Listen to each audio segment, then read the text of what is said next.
आपने सोचा कि गुस्सा करने से काम निकलेगा और फिर आपने गुस्सा किया।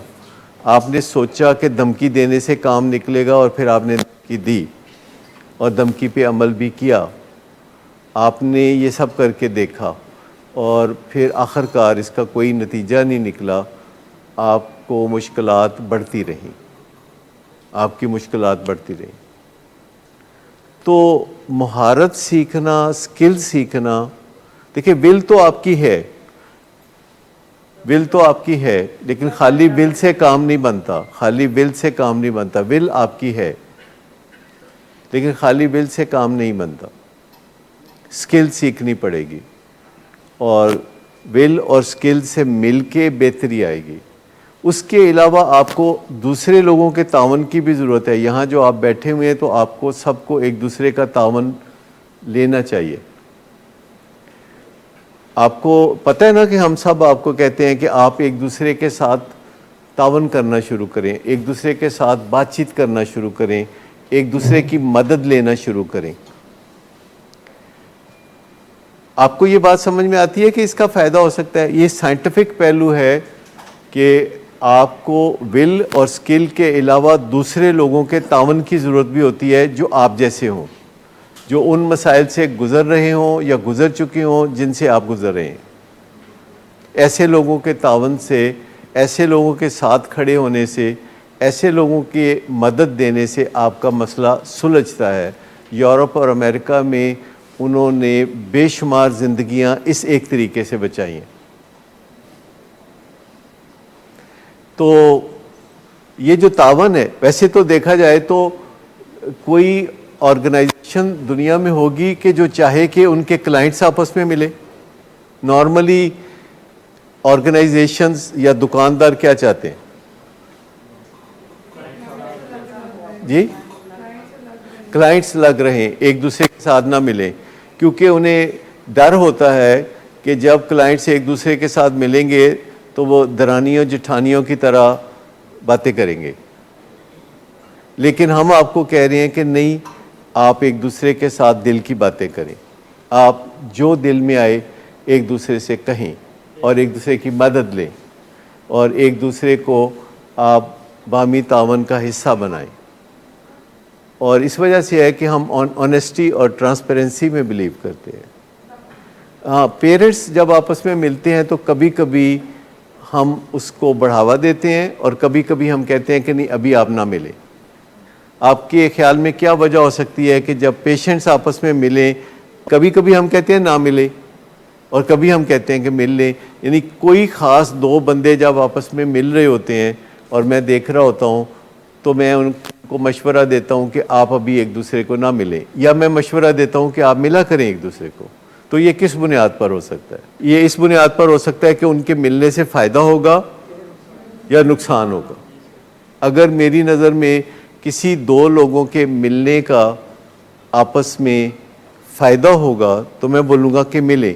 पेरेंट्स को तो मैं सबको कहता हूँ कि मिलें एक दूसरे से, क्योंकि मुझे उसमें कोई शुबा ही नहीं है कि जब पेरेंट्स आपस में मिलेंगे, एक दूसरे से नंबर एक्सचेंज करेंगे, एक दूसरे को अपने तजर्बात बताएंगे तो उससे फ़ायदा होगा डेफिनेटली।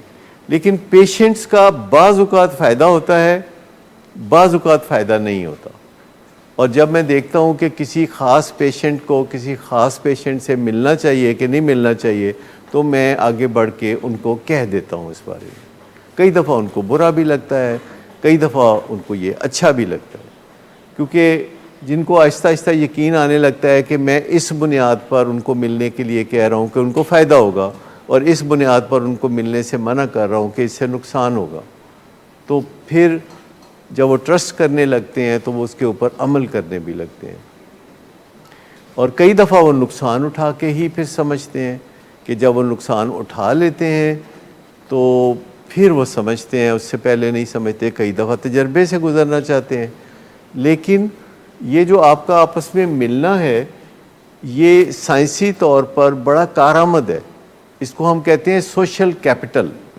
कैपिटल दौलत को कहा जाता है। ये सोशल दौलत है कि आप आपस में जब बातचीत करेंगे तो आपको ना सिर्फ तजर्बाकार लोगों से मदद मिलेगी, बल्कि आप शेम से भी निकलेंगे, क्योंकि किसी और से बात करते हुए आपको मुश्किलात होती हैं, लेकिन जब आप इस हॉल में बैठे हुए या विलिंग वेज से वाबस्ता लोगों के साथ बात करते हैं तो आपको पता होता है कि वो और हम एक ही कश्ती के सवार हैं और उसमें से शेम निकल जाती है। ये एक सिंपल सी बात है। मैं जो बात कर रहा था सोशल कैपिटल की बात कर रहा था, और जो चौथी चीज़ आपको चाहिए होती है वो मेंटरिंग चाहिए। मेंटरिंग यानी कोई काउंसल करे आपको, कोई मेंटोर हो, कोई गुरु हो जो कि आपको बताए, जिसको तजर्बा हो इस चीज़ का। तो ये चौथी चीज़ है जो कि आपके लिए बड़ी कारआमद है। और पांचवी चीज़ है कि आप अपने नफ़ा नुकसान पे गौर करें। जो माजी करीब में ज़िंदगी गुजारी है उसमें जो नफ़ा नुकसान है उसके ऊपर नज़र डालें कि नफ़ा किन से हुआ, नुकसान किन से हुआ। और फिर आम तौर पर जो हम बताते हैं कि आप अपने माहौल से जो नॉन लिविंग चीज़ें हैं उनसे भी फ़ायदा उठाएं। जैसे कि स्मार्टफ़ोन है तो इससे सिर्फ कॉल नहीं करते, आप बहुत फ़ायदे उठाते हैं। आप सर्च कर सकते हैं कि कौन सा नज़रिया हमारा ठीक है, कौन सा गलत है, ज़िंदगी को बेहतर बनाने के क्या तरीके हैं, और ज़िंदगी को ख़राब कैसे करते हैं लोग, उनसे बचना भी ज़रूरी होता है।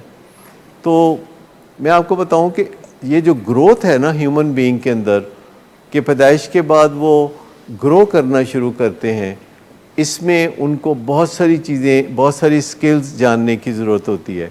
अदरवाइज़ जो उनका बुनियादी ढांचा है उसके अंदर उनके एक जानवर मौजूद है और उस जानवर की मदद से वो लड़ाई झगड़ा भी कर सकते हैं, वो फसाद भी कर सकते हैं। उसके लिए कहीं जाने की ज़रूरत नहीं। मुझे बताइए कि लड़ाई मार कुटाई के लिए किसी ट्रेनिंग की ज़रूरत है? अगर मुक्का मारना हो, किसी को थप्पड़ मारना हो, तो ये इनबिल्ट है, यानी ये पहले से मौजूद है। हमारे अंदर एक जानवर है जो कि हर वक्त तैयार रहता है, शाउटिंग पे तैयार रहता है, गाली गलोच पे तैयार रहता है, लेकिन जो सोच समझ के बात करना है वो एक सीखने वाला काम है।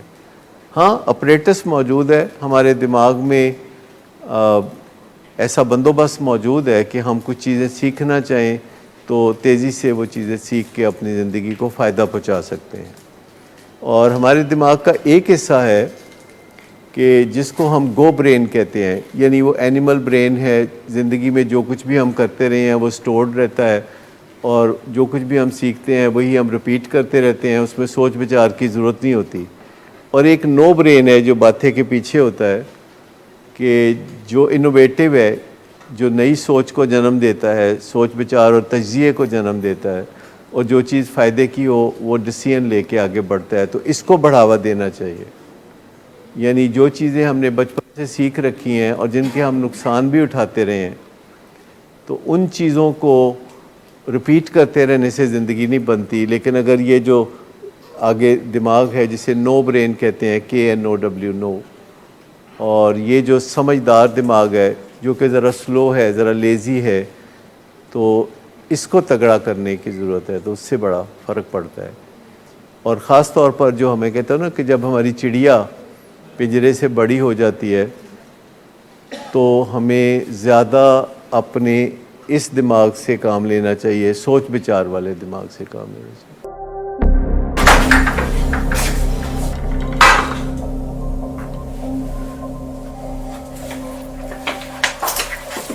आज फिर भी कराया तुम? मेरा नहीं तो इन बच्चों का ही ख्याल कर लो। बंद करो तुम अपनी बकवास। लेकिन तुम अपनी घटिया को तो से बाज मत आना। तुम हो ही घटिया इंसान। तुम होती कौन हो मुझे रोकने वाली? तुम्हारे बाप के माल की पीता हो क्या?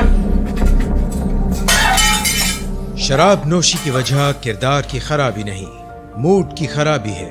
शराब नोशी कभी भी नशे की बीमारी में बदल सकती है। नशे की बीमारी हर स्टेज पर काबिले इलाज है। मदद हासिल कीजिए, क्योंकि वो ऐसा नहीं करेगा। विलिंग वेज से मदद हासिल कीजिए, कहीं से भी मदद हासिल कीजिए, लेकिन फौरी मदद हासिल कीजिए।